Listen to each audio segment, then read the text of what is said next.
మహాసముద్రాల లోతుల్లో ఎన్నో రహస్యాలు దాగి ఉంటాయి. ఆ రహస్యాల్లో ఒకటి చూడడానికి పొడవుగా రిబ్బన్ లాగా వెండి రంగులో మెరిసిపోయే ఒక విచిత్రమైన చేప. కానీ దీన్ని చూస్తే ప్రపంచం అంతమైపోతుందేమోనని జనాలు భయపడుతుంటారు. ఎందుకంటే దీనికే డూమ్ స్టే ఫిష్ అని పేరు. ఇంతకీ ఈ చేప ఏంటి? ఇది నిజంగా ప్రళయానికి సంకేతమా? తెలుసుకుందాం. మనం మాట్లాడుకుంటున్న ఈ వింత చేప పేరే ఓర్ ఫిష్. ఇది సముద్రపు లోతుల్లో దాదాపు 1000 మీటర్ల కంటే ఎక్కువ లోతులో జీవిస్తుంది. జపాన్ పురాణాల ప్రకారం ఈ ఓర్ ఫిష్ ను సముద్రపు దేవుడి రాజభవనం నుంచి వచ్చిన దూత అని అనుకుంటారు. ఈ చేప లోతైన సముద్రం నుంచి ఉపరితలం పైకి లేదా తీరానికి కొట్టుకొని వస్తే భూకంపం, సునామీ లేదా ఏదైనా పెద్ద ప్రమాదం రాబోతుందని ప్రజలు నమ్ముతారు. ఇంతకుముందు 2011లో జపాన్ లో భారీ భూకంపం, సునామీ రావడానికి కొన్ని రోజుల ముందే దాదాపు 20 ఓర్ ఫిష్ లు సముద్ర తీరానికి కొట్టుకొని వచ్చాయి. ఇటీవల కూడా ప్రపంచంలోని కొన్ని తీర ప్రాంతాలలో మెక్సికో, తైవాన్ మరియు మన దేశంలోని తమిళనాడు తీరంలో కూడా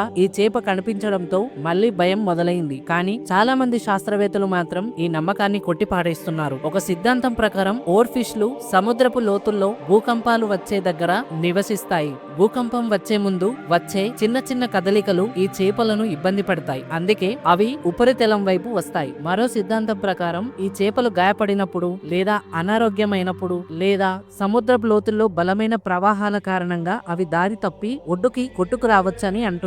ఏది ఏమైనా ఓర్ ఫిష్ కనిపించడానికి భారీ విపత్తులకు మధ్య ఖచ్చితమైన సైంటిఫిక్ ఆధారం ఇంకా లభించలేదు. ఇది కేవలం ఒక లోతైన సముద్ర జీవి యొక్క అరుదైన ప్రవర్తన మాత్రమే.